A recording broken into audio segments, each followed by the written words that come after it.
ഇദ്ദേഹം തന്നെയാണ് 150 കോടി രൂപയിൽ പരമാണ് ഇദ്ദേഹത്തിന് വേണ്ടി 10 വർഷക്കാലം കൊണ്ട് ചെലവാക്കി, പേഴ്സണൽ ആവശ്യത്തിന് ചെലവാക്കിയത്.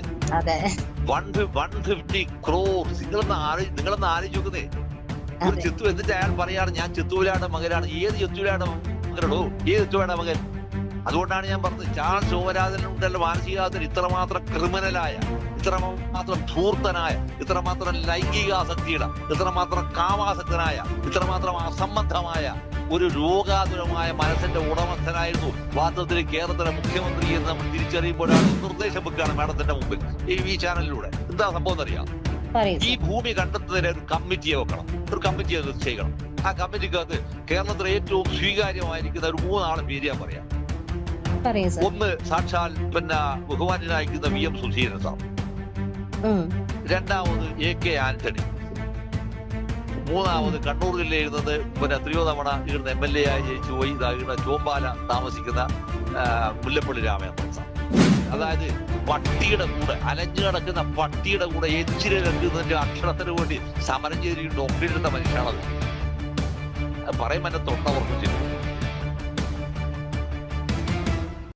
കേരളത്തിലെ 150 കോടി ഉറുപ്പിക വ്യക്തിപരമായ കാര്യത്തിനായി കേരളത്തിലെ ഖജനാവിൽ നിന്ന് കൊള്ളയടിച്ചിരിക്കുന്ന മനുഷ്യനാണ് ഈ കേരളത്തിലെ മുഖ്യമന്ത്രി എന്ന ഗൗരവതരമായ ആരോപണമാണ് ഈ യൂസഫിനെതിരെ വന്നത്, അല്ലേ? ശരിക്കും ഇയാളെന്ത് ചെയ്യണം? ഇയാളെ വരുന്ന സർക്കാർ ഇയാളെ പ്രോസിക്യൂട്ട് ചെയ്യണം, ഇയാളെ പ്രോസിക്യൂട്ട് ചെയ്യണം. ഇനി ഞാൻ ഇത് പറഞ്ഞുകൊണ്ട് ഞാൻ ഇതിനകത്ത് പറയാതെ, ഈ വരുന്ന സർക്കാരിന്റെ മുന്നിൽ ഏറ്റവും സുപ്രധാനമായിരിക്കുന്ന ചില വെല്ലുവിളികളുണ്ട്. സുപ്രധാനമായ അതിൽ ഏറ്റവും പ്രധാനപ്പെടുന്ന വെല്ലുവിളി എന്താണെന്ന് പറഞ്ഞാൽ, ഒന്ന് ഇവര് നടത്തിയിരിക്കുന്ന ഒരുപാട് പ്രഖ്യാപനങ്ങളുണ്ട്. നമ്മളിപ്പോ KSRTC ഉണ്ടായിരിക്കുന്ന സൗജന്യ യാത്ര, ഇതുപോലുള്ള ഒരുപാട് സംഭവങ്ങൾ, 1000 രൂപ വീതം പെൺകുട്ടി കൊടുക്കാതെ, ഇതിന് ഖജനാവിൽ പണം വേണ്ടേ? അപ്പൊ ഇതിന് പണം ഉണ്ടാക്കണമെങ്കിൽ എന്ത് വേണം? വളരെ കർശനവും ശക്തവുമായിരിക്കുന്ന മെഷേഴ്സ് ഇവരെടുക്കണം. ഈ മെഷേഴ്സ് എടുക്കുന്നതോടൊപ്പം തന്നെ അത് നമ്മുടെ എന്താ പറയാ, പൊതുവിൽ ഒരു സാമൂഹ്യമായ വിഷയത്തിന്റെ വിഷയം, അതിനേക്കാൾ ഉപരിയായി വരുന്ന വളരെ ഗൗരവതരമായിരിക്കുന്ന വിഷയങ്ങളുണ്ട്. ആ ഗൗരവതരമായിരിക്കുന്ന വിഷയം എന്ന് പറയുന്നത് ഒന്നെന്താ പറഞ്ഞാല്, കേരളത്തിൽ നിന്ന് പഠിക്കാൻ പുറത്തേക്ക് പോയിട്ട് അല്ലെങ്കിൽ ഹയർ സ്റ്റഡീസിന് പോയിരിക്കുന്ന ഒരുപാട് കുട്ടികൾ, വായ്പ എടുത്തിരിക്കുന്ന ഒരുപാട് കുട്ടികളുണ്ട്, middle class upper middle class കുട്ടികൾ. ഈ middle class upper middle class കുട്ടികളുടെ വിഷയത്തെ ഈ സർക്കാർ വളരെ ഗൗരവതരമായി അഡ്രസ് ചെയ്യേണ്ടതുണ്ട്. കാരണം അവർക്ക് ഈ പണം തിരിച്ചടക്കേണ്ടതുണ്ട്. തിരിച്ചടക്കുമ്പോ അതായത് വാങ്ങിയിരിക്കുന്ന സമയം തൊട്ട് നിങ്ങളെ പലിശ എടുക്കുന്നില്ല. പക്ഷെ ജോലി കിട്ടുമ്പോഴത്തേക്ക് എന്തായെന്ന് പറഞ്ഞാല് ഈ പലിശ ഈ പലിശ ഭീകരമായ പണമായിട്ട് പലിശയായിട്ട് മാറുകയാണ്. ഈ പലിശയെ വാസ്തവത്തിൽ ഈ സർക്കാർ അഡ്രസ് ചെയ്യണം. വളരെ പ്രധാനപ്പെട്ടിരിക്കുന്ന വിഷയമാണ്. കേരളീയ പൊതുസമൂഹത്തിൽ അത് ഏറ്റവും പ്രധാനപ്പെട്ടിരിക്കുന്നത്. അതായത് 1000 രൂപ പഠിക്കുന്ന കുട്ടികൾക്ക് കൊടുക്കുന്ന പോലെ തന്നെ ഗൗരവമേറിയിരിക്കുന്ന വിഷയമാണ്. എന്തായാലും കേരളത്തിന്റെ ധനകാര്യ വകുപ്പിനെ കുറിച്ചും അതിന്റെ വിഷയത്തെക്കുറിച്ചും വിഡിയോസിന് വളരെ കൃത്യമായിരിക്കുന്ന അവഗാഹമുള്ള ഒരാൾ, ഞാനത് ഒരു നിർദ്ദേശം എന്നുള്ളതിൽ കൂടി ഇതിലൂടെ ഞാൻ നിങ്ങളോട് പറയുന്നതാണ്. സാധനം ആ സംഭവത്തെ വളരെ സീരിയസ് ആയിട്ട് പരിഗണിക്കേണ്ടുന്ന ഒരു വിഷയമാണ്. രണ്ടാമത്തെ വിഷയം വരുന്നത് എവിടെയാന്ന് പറഞ്ഞാല് ഭൂമി പ്രശ്നം. ഈ ആദിവാസി ദളിത് പിന്നോക്കാവസ്ഥയിലുള്ളവർ മുഴുവൻ ഇപ്പോഴും പുറന്തള്ളപ്പെടുകയാണ് ചെയ്തത്. ഇവർക്ക് അതായത് കേരളത്തിൽ അയക്കുന്ന ഭൂമി ഒരുപാട് പിടിച്ചു. അതാണ് VS അച്യുതാനന്ദൻ ചെയ്തിരിക്കുന്ന വലിയൊരു ഓപ്പറേഷൻ ഉണ്ടല്ലോ. ഈ പറയുന്ന രീതിയിൽ ഭൂമി വളരെ കൃത്യമായിട്ട് എടുക്കണം. ഈ ഭൂമി എടുക്കണമെങ്കിൽ അതിനെന്ത് വേണം? ഞാനത് നിർദ്ദേശം വെക്കുകയാണ് മാഡത്തിന്റെ മുമ്പിൽ ഈ ചാനലിലൂടെ. എന്താ സംഭവം എന്നറിയാം? ഈ ഭൂമി കണ്ടെത്തുന്നതിന് ഒരു കമ്മിറ്റിയെ വെക്കണം, ഒരു കമ്മിറ്റിയെ നിശ്ചയിക്കണം. ആ കമ്മിറ്റിക്കകത്ത് കേരളത്തിലെ ഏറ്റവും സ്വീകാര്യമായിരിക്കുന്ന ഒരു 3 ആളെ പേര് ഞാൻ പറയാം. ഒന്ന് സാക്ഷാൽ ബഹുമാനായിരിക്കുന്ന VM സുധീരൻ സാർ, രണ്ടാമത് AK ആന്റണി, മൂന്നാമത് കണ്ണൂർ ജില്ലയിൽ നിന്ന് 3 തവണ ഇവിടുന്ന് MLA ആയി ജയിച്ചു പോയി ചോമ്പാല താമസിക്കുന്ന മുല്ലപ്പള്ളി രാമചന്ദ്രൻ സാർ. ഈ 3 പേരെ വെക്കുന്ന ഈ സർക്കാർ തന്നെ നിശ്ചയിച്ചിരിക്കുന്ന ഒരു കമ്മിറ്റിയെ വെക്കുക. കേരളത്തിനകത്തെ ഇതുപോലെ ഭൂമി നിഷേധിക്കപ്പെട്ടിരിക്കുന്ന, ഭൂമി ഇല്ലാതിരിക്കുന്ന മനുഷ്യർക്ക് ഭൂമി കണ്ടെത്താനുണ്ടായ ഒരു കമ്മിറ്റിയാണ് ഈ കമ്മിറ്റി. ഇവരെന്ത് ചെയ്യണം? ശരിക്ക് ഇവര് ഓരോ പ്രദേശത്തിനകത്തും വളരെ കൃത്യമായിട്ട് ബഹുജനങ്ങളുടെ കമ്മിറ്റിയാണ്, അതായത് വോൾ പാർട്ടിയുടെ ഒരു കമ്മിറ്റി വെക്കുക. ഈ കമ്മിറ്റി എന്ത് വേണമെന്ന് പറഞ്ഞാൽ, ഇതിനകത്ത് ആളുകൾക്ക് എത്ര ആൾക്കാണ് ഭൂമി ഇല്ലാത്തത്, എത്ര ആൾക്കാണ് വീട് വേണ്ടതിനെ കുറിച്ച് അഭിപ്രായം കൊടുക്കണം. ഈ കമ്മിറ്റിയുടെ മുമ്പിൽ അതേ കൊടുക്കേണ്ട വരെ ആരടുത്തുമല്ല. ഈ കമ്മിറ്റി കൊടുക്കുന്നതിലൂടെ എന്താവും അറിയോ? കമ്മിറ്റി കൊടുത്തിട്ട് നിങ്ങളാണ് വീട് വെക്കുകയാണെങ്കിൽ ആ വീടിന് ഞാൻ പറയുന്ന ഒരു പേര് ഞാൻ പറയാം. ആ വീട്ടിന് കൊടുക്കുന്ന അങ്ങനെ ഒരു സ്ഥലത്തിന് കൊടുക്കുന്ന ഒരു എം കുഞ്ഞാമൻ, മരിച്ചു പോയിരിക്കുന്ന ആത്മഹത്യ ചെയ്തിരിക്കുന്ന എം കുഞ്ഞാമൻ സാറല്ലേ, എം കുഞ്ഞാമൻ. എം കുഞ്ഞാമൻ. അതായത് പട്ടിയുടെ കൂടെ അലഞ്ഞു കിടക്കുന്ന പട്ടിയുടെ കൂടെ എച്ചിലിറക്കുന്നതിന്റെ അക്ഷരത്തിന് വേണ്ടി സമരം ചെയ്തിരിക്കുന്ന ഡോക്ടറേറ്റ് എടുത്ത മനുഷ്യനാണത്. അത് പറയുമ്പോൾ എന്നെ തൊണ്ട ഉറക്കും ശരിക്കും. തീർച്ചയായിട്ടും മനസ്സിലാവുന്നു. ഈ പറയുന്ന കുഞ്ഞാമൻ സാറിന്റെ പേര് കൊടുക്കണത് അങ്ങനെ വരുന്ന ഒരു വീടുണ്ടാക്കുന്ന സമുച്ചയത്തിന് ഡോക്ടർ എം കുഞ്ഞാമന്റെ പേര് കൊടുക്കണത്. അതിന് കൊടുക്കാവുന്ന പേരാണ് പിന്നെ M N Govindan Nair, C Achutha Menon. ഇങ്ങനെ ഈ കേരളത്തിലെ ഏറ്റവും പ്രമുഖരായ പ്രഗത്ഭരുമായിരിക്കുന്ന മനുഷ്യരോട് സംസാരിച്ചിരിക്കുന്ന, മനുഷ്യരെന്താണെന്ന് അറിഞ്ഞിരിക്കുന്ന, തിരിച്ചറിഞ്ഞിരിക്കുന്നവരുടെ പേര് കൊടുക്കണം. എച്ചിലയിൽ പട്ടിയോട് സമരം ചെയ്ത് ചോറ് തിന്നിരിക്കുന്ന മനുഷ്യനായിരുന്നു ഈ കേരളത്തിലെ എം കുഞ്ഞാമൻ. എത്ര ആളുകൾക്കറിയാം വേണം, എത്ര ആൾക്കറിയാം. എനിക്ക് ഈ മനുഷ്യനെ നേരിട്ട് അറിയുന്നതാണ്, അതുകൊണ്ടാണ് ഇത് പറയുന്നത്. എനിക്ക് നേരിട്ട് അറിയാം ഈ മനുഷ്യനെ. വളരെ നല്ലൊരു നിർദ്ദേശം തന്നെയാണ് അത്. ഉറപ്പായിട്ടും പുതിയൊരു ഗവൺമെന്റ് അധികാരത്തിലേക്ക് വരുമ്പോ ഈ ഒരു നിർദ്ദേശം ഉറപ്പായിട്ടും മുന്നിലേക്ക് വെക്കാവുന്ന ഒരു കാര്യം തന്നെയാണ്. ഇത്തരത്തിലുള്ള ഗൗരവമേറിയിക്കുന്ന വിഷയങ്ങൾ കൂടി ഈ യു ഡി എഫ് സർക്കാർ അത് പരിഗണിക്കേണ്ടതുണ്ട്. അങ്ങനെ പരിഗണിക്കപ്പെടുമ്പോൾ എന്താന്ന് പറഞ്ഞാല് വേറൊന്നുമല്ല, നമ്മുടെ ഈ പരമ്പരാഗതമായ രീതിയിൽ കുറെ ക്ലീശേ സാധനങ്ങൾക്കെല്ലാം അപ്പുറത്ത് പിന്നെ പോകുന്ന ഒരു വലിയ മാനുഷികമായ സംഭവങ്ങളുണ്ട് ശരിക്കും. അത് കൃത്യമായി ഉൾക്കൊള്ളാൻ കഴിയുന്ന ഒരാളായിരിക്കും വി ഡി സതീശൻ എന്നാണ് അദ്ദേഹത്തിന് ഇതുവരെ, എനിക്ക് അദ്ദേഹത്തെ നേരിട്ട് അറിയില്ല, ഞാൻ നേരിട്ട് കണ്ടിട്ടുമില്ല, വിഷ്വൽ മീഡിയയിലൂടെ കണ്ടിട്ടുള്ള പരിചയം മാത്രമേ ഉള്ളൂ. പക്ഷെ അദ്ദേഹം പറയുന്നതും അദ്ദേഹത്തിന്റെ അപ്രോച്ചുകളിലൂടെയും നമുക്ക് മനസ്സിലാവുന്നത് ഇത്തരം വിഷയങ്ങളെ അഡ്രസ് ചെയ്യാൻ കപ്പാസിറ്റി ഉള്ള, അതിനകത്ത് സിൻസിറിറ്റി ഉള്ള ഒരാളാണ് അദ്ദേഹം എന്നാണ് ഞാൻ മനസ്സിലാക്കുന്നത്. ഉറപ്പായിട്ടും വി ഡി സതീശന്റെ ഒരു പ്ലസ് പോയിന്റ് ആയിട്ട് തന്നെ കാണുന്നതും അദ്ദേഹം ഈ തിരഞ്ഞെടുപ്പിലും പറഞ്ഞത് ഇത് തോറ്റാൽ അത് എന്റെ ഉത്തരവാദിത്തമാണ് തോൽവിയുടെ, പക്ഷെ ജയിച്ചുള്ളത് പ്രസ്ഥാനത്തിന്റെ വിജയമാണെന്ന്. ഇത് തന്നെ ഇവിടെയാണ് മേഡം ഞാൻ പറയാം, ഇവിടെയാണ് ശരിക്കും ദൈവത്തിന്റെ ഭൂമി എന്ന് പറഞ്ഞിട്ട് ഈ RSSകാരും BJP-കാരും ബടായി വിടും. ദൈവത്തിന് ഭൂമിയില്ല. ദൈവത്തിന് എവിടെയാണ് ഭൂമി ഉള്ളത്? ദൈവത്തിന്റെ ഭൂമി, ബ്രഹ്മസ്വത്തിന്റെ ഭൂമി ഉണ്ടെന്ന് ഹിയറാർക്കിക്കലായി ജാതി മതപരമായി ഉണ്ടാക്കി വെച്ച സാധനമാണത്. ഭൂമി ആർക്കാണ് ഭൂമി വേണ്ടത്? മനുഷ്യനാണ് ഭൂമി വേണ്ടത്. മനുഷ്യന് ഭൂമിയില്ല എന്നാണ് കമ്മ്യൂണിസ്റ്റ് പാർട്ടി പറയുന്നത്. മനുഷ്യന് ഭൂമിയില്ല. ഇവിടെയാണ് പാമ്പുകൾക്ക് മാളമുണ്ട്, പറവുകൾക്ക് ആകാശമുണ്ട്, മനുഷ്യപുത്രന് തലയായിക്കാൻ മണ്ണിലിടമില്ല എന്ന KPSCയുടെ നാടകഗാനത്തിന്റെ ഗാംഭീര്യം വരുന്ന അവിടെയാണ് ശരിക്കും. ഇതിപ്പോഴും സംഘപരിവാറുകാരന് മനസ്സിലായിട്ടില്ല, BJP-കാരന് മനസ്സിലായിട്ടില്ല. ഇപ്പോഴും പറയുന്ന സാധനം എന്താണെന്നറിയോ? ദൈവത്തിന്റെ ഭൂമി. ഏത് ദൈവത്തിന്റെ ഭൂമിയാണ്? ഏത് ദൈവത്തിനാ ഭൂമിയുള്ളത്? ഇവിടെ പരശുരാമ മഴുപറിച്ച് കേരളം ഉണ്ടാക്കി എന്ന് പറയുന്ന ബടായിയോ? ഇതേ ബടായിയുടെ മേലെയാണ് കേരളത്തിൽ വന്നിരിക്കുന്ന സാധനം. എന്താണ്? ഈ 10 വർഷക്കാലം കൊണ്ട് വിജയനാണ് ഈ കേരളം നിർമ്മിച്ചത് എന്നാണ് വെറും സാധനം ഉണ്ടാക്കിയത്. അല്ലേ? ഇതാണ് ഞാൻ പറഞ്ഞത്. ഇതാണ് ഇതിന്റെ ഏറ്റവും വലിയ പാരഡോക്സിക്കലായ സംഭവമാണ് ഈ സാധനം. ഏറ്റവും വലിയ പാരഡോക്സിക്കൽ സംഭവമായത്. ഇങ്ങനെ വരാൻ അസംബന്ധ നിർമ്മിതികൾക്കാണ് കേരളത്തിൽ ഏറ്റവും കൂടുതൽ ചെലവ് വരുന്നതെന്നുള്ളതാണ്, മാർക്കറ്റ് വരുന്നതെന്നുള്ളതാണ്. അപ്പൊ ഇത്തരം മാർക്കറ്റുകളൊന്നും അല്ല.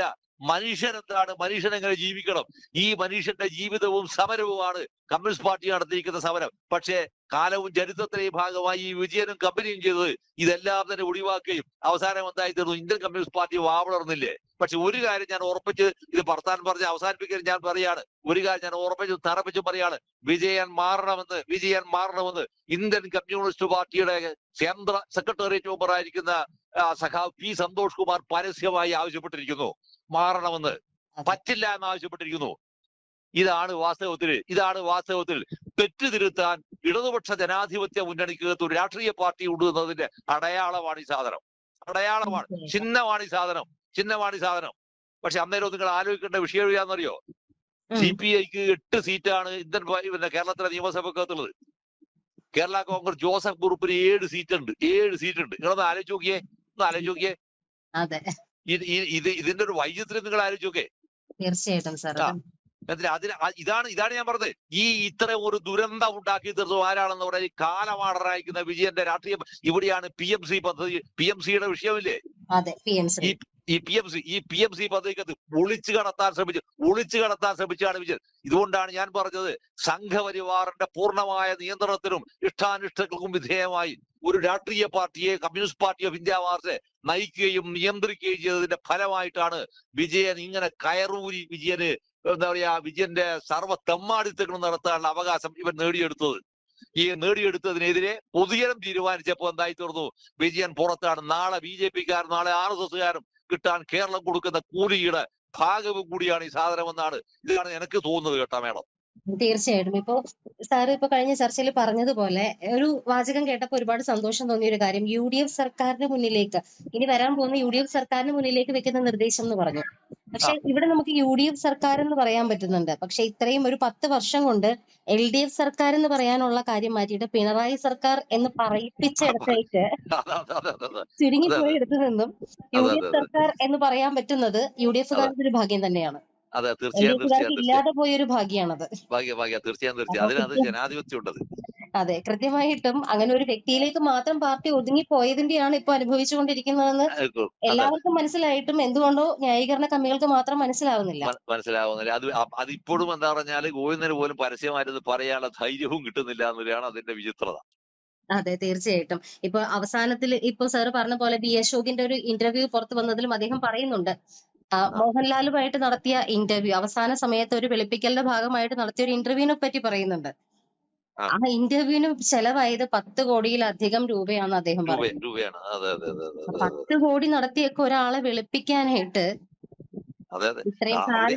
ഇദ്ദേഹം തന്നെയാണ് പറഞ്ഞത് 150 കോടി രൂപയിൽ പരമാണ് ഇദ്ദേഹത്തിന് വേണ്ടി 10 വർഷക്കാലം കൊണ്ട് ചെലവാക്കി, പേഴ്സണൽ ആവശ്യത്തിന് ചെലവാക്കിയത്.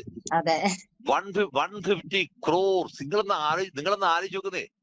ഒരു ചിത്തു എന്നിട്ട് അയാൾ പറയാണ് ഞാൻ ചിത്തൂലാടെ മകനാണ്. ഏത് ചിത്തൂലാടെ മകനോടോ? ഏത് ചിത്തൂലാടെ മകൻ?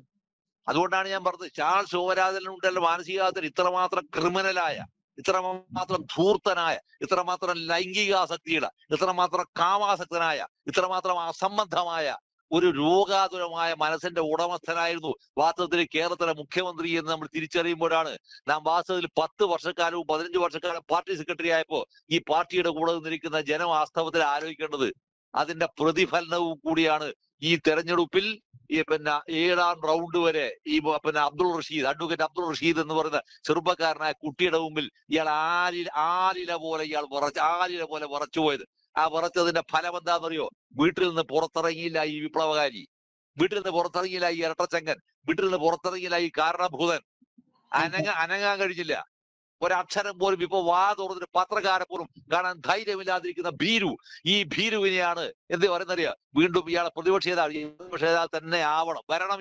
വരണം ഇയാള് വന്നിട്ട് കേരളത്തിലെ നിയമസഭക്കത്ത് കളം നിറഞ്ഞാണ് കേരളത്തെ പ്രകമ്പനം കൊള്ളിച്ചിരിക്കുന്ന VS അച്യുതാനന്ദൻ പ്രതിപക്ഷം എന്താണ് എന്ന് ജനാധിപത്യപരമായി ഒരു വിഷയത്തെ ഒരു ഓട്ടോക്രാറ്റിന്റെ മുമ്പിൽ എങ്ങനെ സംസാരിക്കണമെന്ന് കേരളത്തെ പഠിപ്പിച്ചിരിക്കുന്ന, പൊതുജനത്തെ ബോധ്യപ്പെടുത്തിയിരിക്കുന്ന VD സതീശൻ, ഈ അതിന് മുമ്പിലുണ്ടായിരിക്കുന്ന രമേശ് ചെന്നിത്തല, ഈ പറയുന്ന 3 ആളുകളുടെ മുമ്പിൽ ഞാൻ എവിടെയുണ്ടെന്ന് സ്വയം ആലോചിച്ച് നോക്കേണ്ടിരിക്കുന്ന ചരിത്ര സന്ദർഭവും കൂടിയാണ് ഇയാളെ മുമ്പിൽ വന്നിട്ടത്. അവിടെ വാതിൽ അബ്സല്യൂട്ട്ലി ഫെയിലർ ആയിരിക്കുന്ന ഒരു മനുഷ്യൻ, തോറ്റിരിക്കുന്ന ഈ മനുഷ്യൻ വീണ്ടും സമ്പൂർണ്ണ പരാജിതനാവാനുള്ള ഒരു നിയോഗം ഇയാളുടെ സിൽബന്ധികളും കൂടി പാർട്ടിക്ക് വേണ്ടി ഇയാളെ ഏൽപ്പിക്കുക എന്ന് പറഞ്ഞ അർത്ഥം എന്താ? പാർട്ടിയുടെ മുമ്പിൽ ഇതെല്ലാതൊരു വടിയില്ലാതായിത്തീരുന്നു എന്ന ദുരന്തമാണ്. ഈ ദുരന്തം വാസ്തവത്തിൽ ആ പാർട്ടിയെ ഒരിക്കലും തന്നെ അവർ നേരിടുന്ന പ്രതിസന്ധിയിൽ നിന്ന് രക്ഷപ്പെടുത്താനുള്ള ഒരു വഴി ആയിരിക്കില്ല എന്ന പൂർണ്ണ ബോധ്യത്തിലാണ് മേഡം ഞാൻ നിങ്ങളോട് ഇക്കാര്യം സംസാരിച്ചത്. തീർച്ചയായിട്ടും സാർ, എന്തായാലും പ്രതിപക്ഷ നേതാവായിട്ട് വരുവോ അതോ പാർട്ടിയിൽ നിന്ന് തന്നെ ആജീവനാന്തകാല പെൻഷൻ എടുത്ത് പുറത്തു പോകുവോ? സന്തോഷ് പറഞ്ഞതുപോലെ മാറ്റി നിർത്തി തിരുത്തും തിരിച്ചു വരുമെന്ന് പറയുന്നവര് പിണറായി വിജയനിൽ നിന്ന് തന്നെ തിരുത്തി അദ്ദേഹത്തെ മാറ്റി നിർത്തിക്കൊണ്ട് LDF-ന് ഒരു തിരുത്തൽ സാധ്യമാകട്ടെ എന്ന് നമുക്ക് പ്രാർത്ഥിക്കാം. പക്ഷെ ഇല്ല മേഡം, ആ സാധനം കഴിയില്ല. കാരണം അതിന് ഐഡിയോളജി ഇല്ലാതായിരിക്കുന്നതാണ്. അതൊരു സംഘപരിവാറിന്റെ ആലയിലേക്ക് സാധനം കൊണ്ടുപോയി കഴിഞ്ഞാൽ പാർട്ടി ശരിക്കും അത് വേറൊന്നുമല്ല, സംഘപരിവാറിനാൽ നിയന്ത്രിക്കപ്പെടുന്ന ഒരു പാർട്ടിയായി CPM മാറിയിരിക്കുന്നൊന്നുമില്ല. അപ്പൊ അതുകൊണ്ട് തന്നെ അതിന് ഒരിക്കലും രക്ഷപ്പെടുക സാധ്യമല്ല. ഇത് നോക്കൂ നിങ്ങൾ, ഇതിനകത്ത് നമ്മൾ പിന്നെയും ഇതിനകത്ത് നോക്കൂ. ഇപ്പൊ ഇതിനകത്ത് ഗോവിന്ദൻ മാറണമെന്ന് പറഞ്ഞിട്ട് എല്ലാ സ്ഥലത്തും എന്താ പറയാ അയാളെ ഗ്രാമത്തിനകത്ത് പോലും പോസ്റ്ററും ബോർഡെല്ലാം വന്നു കഴിഞ്ഞു. ജില്ലാ സെക്രട്ടറി അയക്കുന്ന ഈ കാട്രാസ് KK രാജു മാറണം എന്ന് പറഞ്ഞു. ഇതെല്ലാം എല്ലാ സ്ഥലത്തും ഈ സാധനം വരുന്നുണ്ട്. വന്നു കഴിഞ്ഞാൽ നിങ്ങൾക്ക് ബദൽ വെക്കാൻ ആരുണ്ട്? ഇതാണ് ചോദ്യം. നിങ്ങൾക്ക് ബദൽ വെക്കാൻ ഒരാള്, ഈ ആളില്ലാതായി തീർന്നെങ്കിലാന്നറിയോ? എല്ലാം ഇയാളുടെ ഗൈസ് അല്ലെങ്കിൽ ഇയാളുടെ ബോയ്സ് ആണ്, ഇയാളുടെ സെക്കൻഡറി റൗണ്ട് ലീഡർഷിപ്പ്. ഇതെല്ലാം ഈ വിജയന്റെ ബോയ്സ് ആണ്, എല്ലാം വിജയന്റെ ബോയ്സ് ആണ്. സെൻട്രൽ കമ്മിറ്റി വരെ ഇരിക്കുന്ന വിജയന്റെ ബോയ്സ് ആണ്. ഞാൻ പറഞ്ഞതിന്റെ സെൻസ് നിങ്ങൾക്ക് മനസ്സിലാവുമല്ലോ. ഈ വിജയന്റെ ബോയ്സ് ആയിരിക്കുന്ന ആളുകൾക്ക് ഒരിക്കലും എന്താ തീരുമാനം എടുക്കാൻ കഴിയില്ല. എടുക്കാൻ കഴിയില്ല. ഒന്ന് നോക്കിയാൽ ഞാനിത് ഇതോടാ പറഞ്ഞത്. എൻ ചന്ദ്രനായിരുന്നു, എന്റെ പെരളശ്ശേരിക്കാരായിരിക്കുന്ന എൻ ചന്ദ്രനാണ് ഈ കൺട്രോൾ കമ്മീഷന്റെ ചെയർമാൻ. വിജയൻ നോക്കിയാൽ ഇവൻ മൂത്രമൊഴിക്കുമെന്ന് ഞാൻ ചാനലിന്റെ അകത്ത് ഞാൻ പറഞ്ഞാണ്. വിജയൻ നോക്കിയാൽ ഇവൻ മൂത്രമൊഴിക്കും, ഇവനാണ് കൺട്രോൾ കമ്മീഷന്റെ ചെയർമാൻ. എന്ത് തീരുമാനങ്ങൾ എടുക്കുക? ഇത് ഇങ്ങനെ ഒരാളുടെ വ്യക്തിത്വത്തെ ഷണ്ഡീകരിച്ചു കഴിഞ്ഞതിന് ശേഷം പിന്നെ അയാളെ ഒരു പ്രധാനപ്പെട്ട സ്ഥാനത്താണ് ഇരുത്തി കഴിഞ്ഞാൽ അതിനെ കൊണ്ട് ഒരു കാര്യവുമില്ല. അതിനർത്ഥം എന്താണെന്ന് പറഞ്ഞാൽ എന്റെ ഇംഗിതം നടത്താനുള്ള ടൂൾ മാത്രമാണ് നീ എന്നാണ്.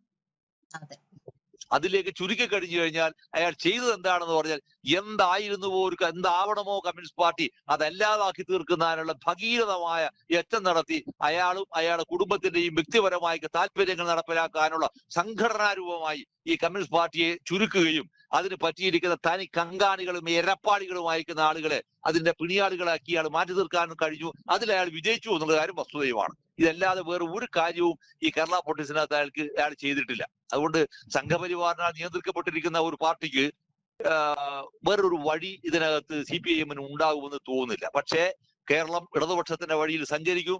അത് വിജയന്റെ അപ്പൂപ്പം വിചാരിച്ചാൽ പോലും നടപ്പാവാത്ത വിഷയമാണ്. അതിനപ്പുറത്തേക്ക് പോകാവുന്ന വലിയ ജനാധിപത്യ ബോധ്യങ്ങളിലേക്ക് ജനാധിപത്യവും ഇടതുപക്ഷ രാഷ്ട്രീയവും കേരളത്തിൽ വളരുകയും വികസിക്കുകയും ചെയ്യുന്ന കാലത്ത് നിസ്തർക്കമായിരിക്കുന്ന സംഭവമാണ്. കാരണം അത്രമാത്രം പ്രതിസന്ധികൾ, പ്രയാസങ്ങൾ ഈ കേരളത്തിനകത്ത് രൂപം കൊണ്ടുവന്നുണ്ട്. ജനാധിപത്യ ബോധവും വായനയും അറിവും പഠിപ്പുമുള്ള ആളുകൾ, ശ്രമിക്കുന്ന ആളുകൾ കേരളത്തിൽ വളർന്നു വരുന്നുണ്ട് എന്നുള്ളതാണ് കേരളത്തിലെ ഏറ്റവും മനോഹരമായ ഒരു യാഥാർത്ഥ്യവും അതാണെന്ന് തെറ്റാണ് മേഡം എനിക്ക് തോന്നിയിട്ടുള്ളത്. തീർച്ചയായിട്ടും sir. Thank you so much sir. Okay.